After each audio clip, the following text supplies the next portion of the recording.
which we've got plenty of them. I mean, there's so many. Oh gosh, more marinas here per square foot than anywhere in the country, from what I understand. We've had a guest on the show that told us the official that Waterford Harbor has 1,000 boat slips. I believe it. Well, yeah. or water.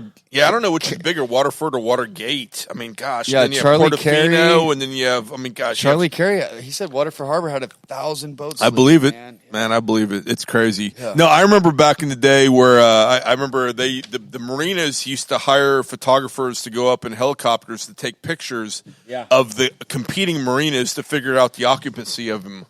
You know, because the best way to do it's from the sky. I mean, it's a competitive business, man. I've done a lot of marketing for marinas around here over the years. It's but I mean, we're just so blessed. I mean, there's so many unbelievable, marinas and yacht clubs and boat slips and new marina that, as John just mentioned, he told you about the Lake City development, Riverview. They got a marina infrastructure. Work is ongoing. Yeah, it literally says here that they're going to have an amphitheater and trails and another marina. It's going to be awesome. I mean, these marinas are popping up like crazy. You think you'd have enough, but no, there's more to come. I'm kind of disappointed that Margaritaville won't have the marina, but there's no need. I mean, there's no need for it, and they'll make it work. Yeah, man, I'm looking through everything here. This is exciting, John. What an awesome episode, dude. I've really enjoyed going over dude, we really touched base on a lot of stuff tonight. We covered a lot of ground, man. And a lot of people, they may know about a few of these things. They may not know about them. We need to start getting some of this stuff online, some of these renderings and stuff. Yeah, but, dude, I mean, you guys might have heard it here first, or maybe you've heard about it, but you didn't know much about it. Now you know where to go research it, or you'll look a little bit more into it.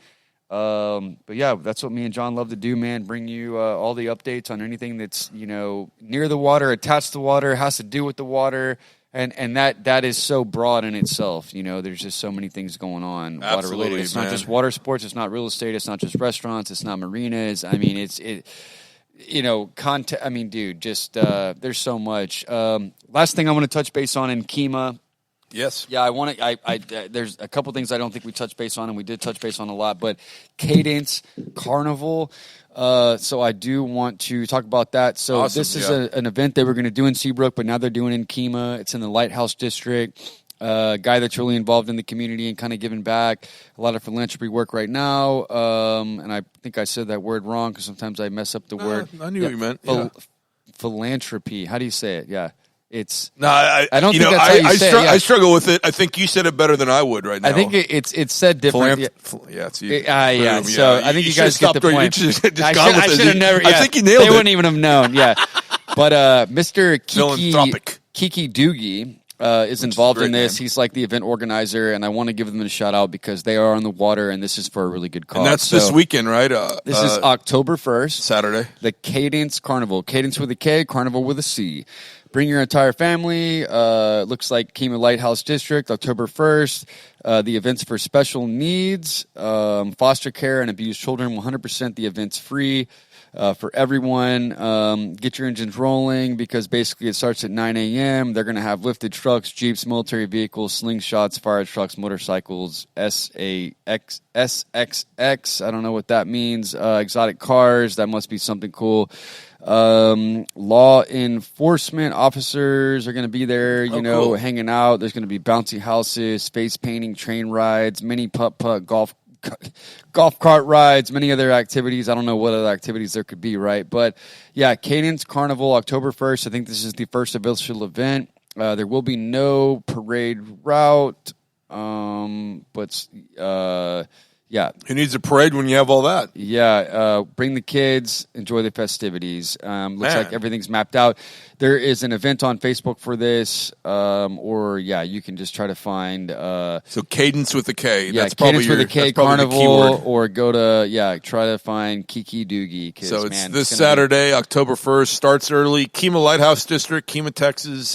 That's right. Sounds like if you've got some young ones you want to wear out. So they sleep well Saturday night. This sounds like the event to take them to. It kind of reminds me of the Touch a Truck event that Texas City does every year, which is such an awesome event. I mean, especially if you have young kids, especially young boys, or any kids that are into big trucks. Oh, dude, I'm a grown man, and that stuff's cool. Yeah. No, but of course, exactly. Yeah. So it just makes you go back to remembering how cool that stuff is, Yeah. and the fact that people are still into it.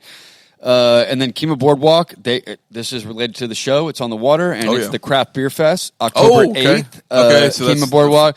You know, I don't know what all they're going to have there. Me and John don't have all the deets, but I used to run ads for it every year back in the Craft Beer Fest, 15 years. Yeah, October 8th from 2 to 5, and then I want to give a shout out to the Rotary Regatta on Clear Lake. They're basically doing an event in Clear Creek with some kayaks on the 16th of October. So it's on a Sunday. It starts at 9 a.m. It's at 1776 Park. And basically, the paddle to the court countryside park. Basically, it's ran through Clear Creek Kayaks. They're doing a big event out there. Oh, so cool. Go check that out if you want to go kayak on the bayou. And then the last thing I think here is something a little closer to home for me. And a little bit outside of town, but not outside of town. It's still on the river. So this is the Rio Wake Throwdown. So my buddy Gary Bolton and Victor Sanchez are involved in this. Basically, it's a wakeboard competition. It's in a really cool spot. It's like Rio Villa neighborhood. That's right. Like basically, you've got Lake Houston. You go south of there. You've got extreme off-road, there's like a big off-road park, and then keep going south, and you're starting to get into like the Houston Ship Channel. But in between us and Lake Houston, down San Jacinto River, at 19310 Wallaceville Road. So it's an interesting neighborhood. I've been through there before, but they're doing a badass wakeboard competition. I mean, there's literally...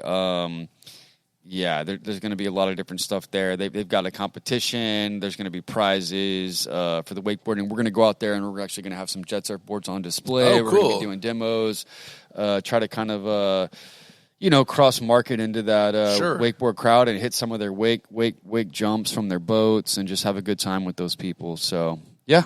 Very cool. Lake Houston's a big kind of, obviously it's a little bit different than the Clear Lake and the bay, but it's kind of more of a water sports, smaller watercraft area. Actually, probably more, jet skis and that kind of stuff, right? Oh yeah, definitely. Probably perfect for jet surf, right? Yeah, definitely. It's a little. The water's a little different. It's not as pretty as Clear Lake or the bay. It's the river. It's a little more brown, but. Like I said, there's still a lot of water to run through there, and they do the wakeboard contest, and like you said, a lot of people jet ski, a lot of people fish, and then they've got extreme water sports that they've got slides that go in and people swim out there. Oh, nice. And the Loves Marina just got bought out, and they put a lot of money into that, and so there's a whole water sports kind of community. Like in the San Jacinto River, south of Lake Houston, right? Kind of more like geared towards water sports as opposed to geared towards boating, right? That's kind of the difference. I mean, here it's kind of heavy on. Here it's big enough you can do. It's boating. Obviously there's water sports along with boating. There it's probably less. Obviously the boats are probably smaller.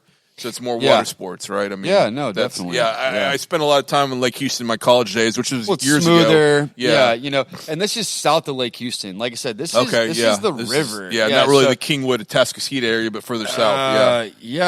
So this is not Atascocita. Not that far north. No, this is south of there. Closer, more like this area, the Highlands or whatever. Exactly. Yeah. So this area is basically you're talking. It is the Highlands. Yeah. Essentially, this is, Crosby Water District, San Jacinto River, Muleshoe Lake, the Highlands. And so this neighborhood is on the San Jacinto River, and it's actually called Rio Villa. Cool. And there's a little house over here right at the end of Wallaceville Road. And then, if you go a little bit south of there, you're in, Burnett Bay, Crystal Bay, and then you're in Scott Bay, and then you're in the Houston Ship Channel, essentially. You're over there kind of by where we're talking about the restaurant, Monument Inn, and all that is kind of over there. So, there's a lot of water up and through there. And once you start getting into the Houston Ship Channel, it's all commercial, and it's not as clean, but it's clean water that comes down from Lake Houston, and it's clean till you get, I think, to I-10. Right. So this is like north of I-10. All that water up there is basically like clean river water from the lake, from the dam. Okay. Yeah. So, Yeah, we'll go check that out. Speaking of the Chip Channel and we mentioned the San Jacinto Monument and all that. How about the Battleship Texas, man, and all that? Oh my right? God! Yeah, I mean, that getting moved down and finally getting worked on. That's amazing. That was quite a scene. That it wasn't just decommissioned. Man, I hope they keep it in the area, right? I mean, I guess I hear about Beaumont wants it, Galveston wants it. I mean, I guess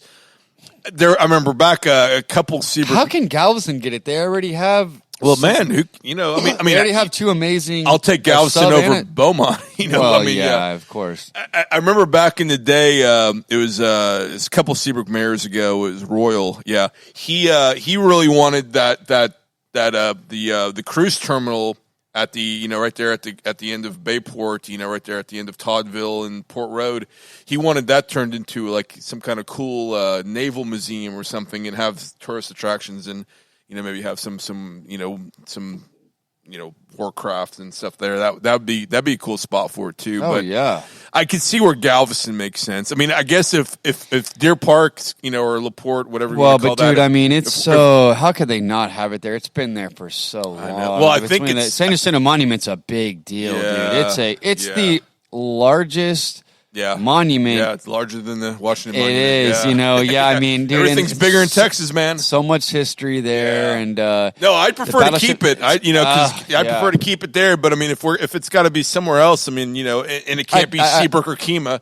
How about Galveston, right? I would prefer it to stay. Second would be Galveston, but yeah, please don't take it out of state. Obviously, oh yeah, I mean, it's the Battleship Texas. Even Beaumont. I mean, they already have one in Corpus, so it can only go to Beaumont or South Padre. Beaumont or South Padre, or they already have Lexington, and they already have, and then Galveston already has the sub and it's got a couple things, destroyer and a sub, I think, So it's not a battleship; it's a destroyer. Yeah. I don't think they have anything quite like they don't have the Battleship Texas there, but I mean. That would be cool, I'd support Park that. Would really blow up. I would just I'd like it, as close to my house as possible. I'm greedy like that. We happen to know somebody on the board, at Seawolf Park. Yeah. And one day we're going to do an episode in or on top of that sub. I swear to God, we're going to do it. Yes, we are. No, it's going to happen. Man, yeah, that'd be awesome. Yeah, we're going to have to do like a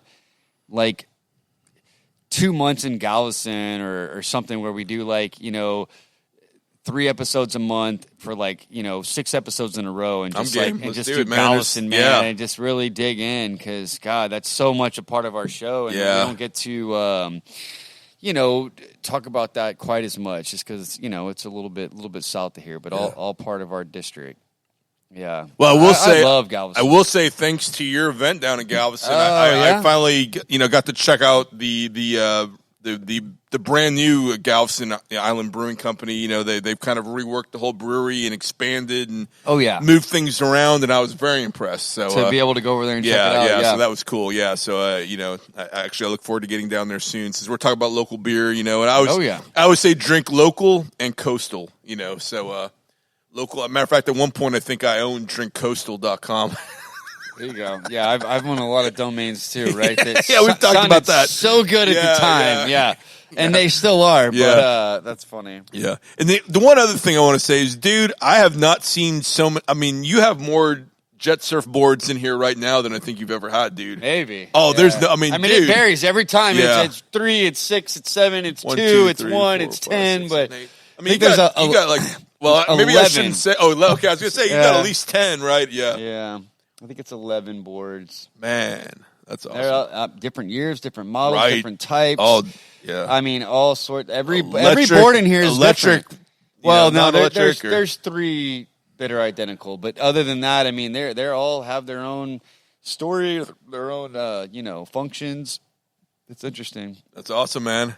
Yeah, it's slowly coming together. We're making progress. We just had $5,000 worth of electrical work done, and we're clearing some stuff out. It's a constant project, and we got a couple of banners up, and we're working on some outdoor signage, and man, it's looking good, man. You're getting there. Yeah, slowly but surely. So it's exciting. We're excited to get the studio built out and start bringing in some other shows to complement our amazing show in here, and man, it's exciting.